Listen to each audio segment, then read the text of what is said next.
बिस्मिल्लाहिर्रहमानिर्रहीम। अस्सलाम वालेकुम माय व्यूअर्स। तो आज हम करेंगे क्लास 9th की मैथ का एक्सरसाइज नंबर 3.2। 3.2 का क्वेश्चन नंबर हम 5 करेंगे। जो पहले वाले 4 क्वेश्चंस हैं ये हम प्रीवियस वीडियोस में कर चुके हैं। तो आज हम करेंगे क्वेश्चन नंबर 5 एवेल्यूएट। तो हमने ये जो हमारे पास 2 पार्ट दिए गए हैं हमने इनको एवेल्यूएट करना है। तो पहले हमारे पास है लोग बेस में 2 है 1/128 डिवाइड किया गया है। अब ये देखें हमने इसको क्या करना है, हमने इसको सिंप्लीफाई करना है। सबसे पहले हम क्या करेंगे कि हमने इसको नाम दे देना है। हम इसको नाम दे देते हैं x का। सही है, हमने इसको नाम दे दिया log ये बेस 2 1/28। सही है, हम ना इसे ऐसे लिखते हैं log बेस में 2 है 1/28 इज इक्वल टू x। अब हम क्या करते हैं, हमारे पास जो बेस में 2 है हम इसको वैसे ही लिखा रहने देंगे। अब हमारे पास जो इस साइड वाली वैल्यू है इसको हम x में राइट कर देंगे और जो 1/128 है इसे हम इस साइड पे राइट कर देंगे। सही है, अब ये देखें ये 2 का हमारे पास बेस थी, इसका एक्सपोनेंट x है। अब 1/128 है। अब हमने इस साइड पे हमारे पास बेस क्या है 2।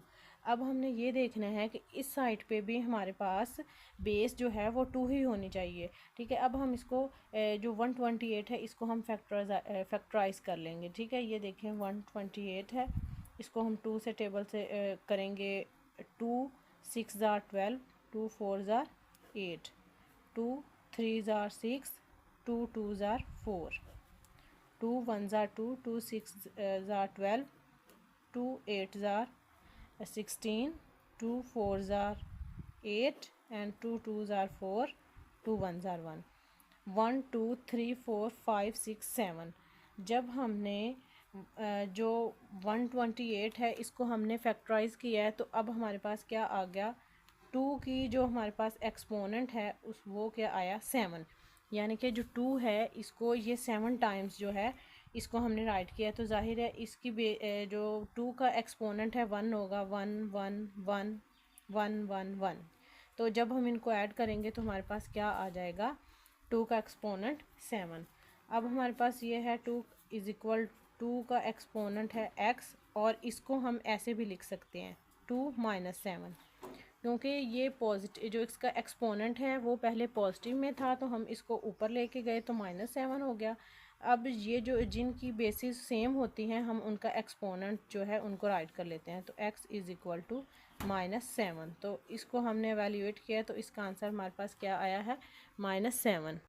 अब हमारे पास जो है वो पार्ट 2 है log 5 1 2 द बेस। हमारे पास बेस ये दी गई है तो इसको हम राइट करते हैं। log हमारे पास क्या है और ये जो उन्होंने कहा बेस दी है तो बेस हम हमेशा यहाँ पे राइट करते हैं। ठीक है, और ये हमारे पास क्या आ गया 512 और इसको हमने इस फॉर्म में लिख लिया है। अब हम इसको नाम देते हैं x का। हमने किसका नाम दिया, x का नाम दिया है। अब हम इसको सॉल्व करते हैं। अब हमारे पास जो बेस है 2/√2।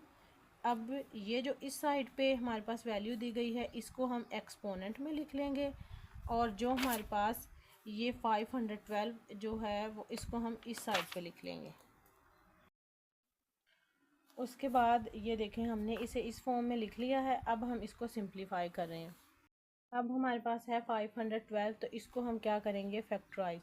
ठीक है, 512 है तो ये क्या हुआ 2 2 ज़ार 4, 2 6 ज़ार 2 2 ज़ार 4 और इसमें से जो है 1 इधर जाएगा, 2 5 ज़ार 10 और 2 6 ज़ार 12, 2 1 ज़ार 2, 2 2 ज़ार 4, 2 8 ज़ार 16। जैसे कि हमने 128 को जो हमारे पास प्रीवियस पार्ट है उसमें फैक्टराइज किया है तो इसको चले हम अगेन करते हैं। 2 6 ज़ार 12, 2 4 ज़ार 8, 2 3 ज़ार 6, 2 4 ज़ार 8, 2 1 ज़ार 2, 2 6 ज़ार 12, 2 8 ज़ार 16, 2 4 ज़ार 8, 2 2 ज़ार 2। इसमें हम 2 का टेबल पढ़ते जाएंगे। ठीक है, अब ये हमारे पास क्या आ गया 2/√2। इसका जो है एक्सपोनेंट है वो है हमारे पास x है।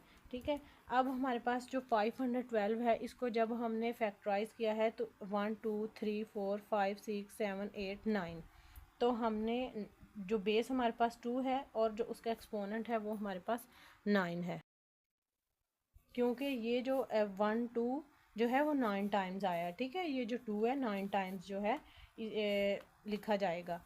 अब हमारे पास है कि ये जो हमारे पास 2 दिया गया है, ठीक है, अगर हम इसे ऐसे भी तो लिख सकते हैं ना, 2 मल्टीप्लाई बाय 2, क्योंकि ये देखें अगर 2 2 ज़ार 4 हो गया।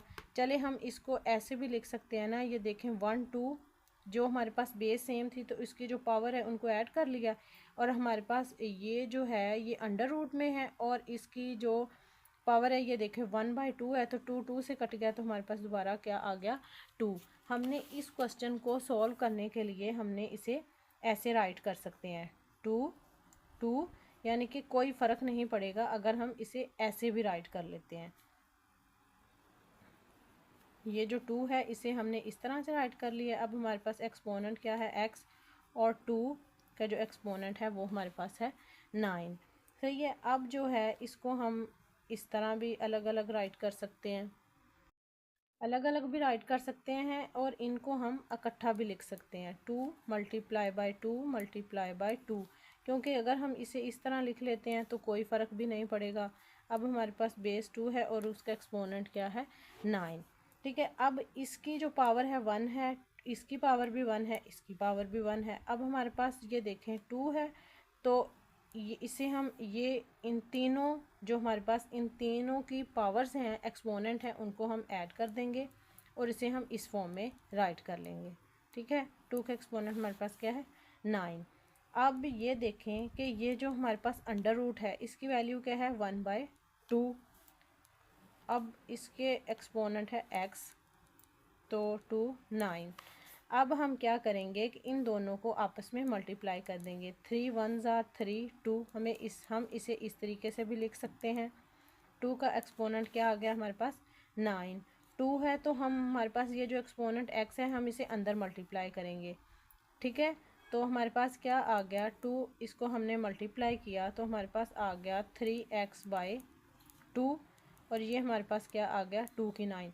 अब ये देखें, अब ये दोनों के जो बेसिस हैं वो सेम हैं, तो हम क्या करेंगे, जो हमारे पास एक्सपोनेंट है हम इन्हें राइट कर लेंगे इज़ इक्वल टू 9। अब क्योंकि इनकी बेसिस जो थी वो सेम थी। अब 3x divided by 2 is equal to 9। अब हम फ़र्ज़ कर लेते हैं यहाँ पे 1 है, अब हम यहाँ पे करेंगे क्रॉस मल्टीप्लाई। ठीक है, 3x को 1 से मल्टीप्लाई करेंगे एंड 9 को 2 से मल्टीप्लाई करेंगे। 9 multiply by 2, 3x is equal to 18।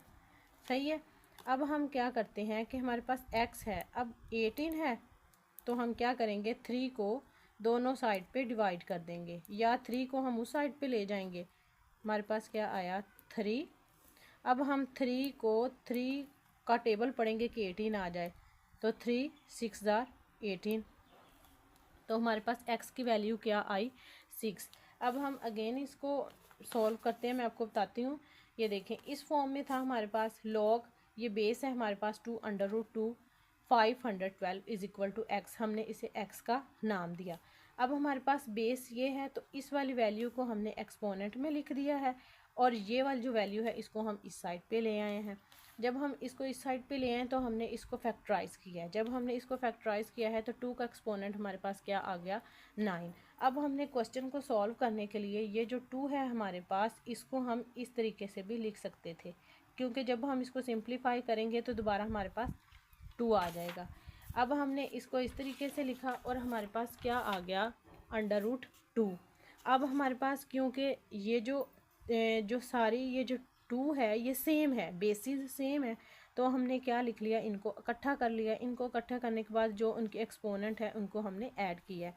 Add करने के बाद चूँकि अंडर रूट की वैल्यू 1 डिवाइडेड बाई 2 है तो हमने इसे इस तरह से लिख लिया है उसको सॉल्व करने के लिए। अब इसको 3 को 1 से मल्टीप्लाई किया, 3/2 x आ गया। उसके बाद हमने जो हमारे पास अंदर वाली वैल्यू है उसको बाहर वाली वैल्यू से मल्टीप्लाई किया, 3x डिवाइडेड बाई 2, तो 2 का एक्सपोनेंट जो 9 है वो वैसे ही हमारे पास चलता रहा है। अब इनकी दोनों की बेसिस सेम थी तो हमने एक्सपोनेंट को राइट कर लिया है। अब उसके बाद हमने इसको क्रॉस मल्टीप्लाई किया। क्रॉस मल्टीप्लाई करने के बाद 3x is equal to 9 2s are 18 और x इस साइड पे रहा है, 3 को हम दूसरी साइड पे ले गए हैं। उसके बाद हमने 3 का टेबल पढ़ा कि 18 आ जाए तो हमारे पास x इज इक्वल टू 6 आ गया। उम्मीद है जो मैंने आपको समझाया आपको समझ आ गई होगी। सो मेरे चैनल को सब्सक्राइब करें, लाइक करें, फॉलो करें और बेल आइकन के बटन को प्रेस करें ताकि हर आने वाली न्यू वीडियो का नोटिफिकेशन आपको मिल सके।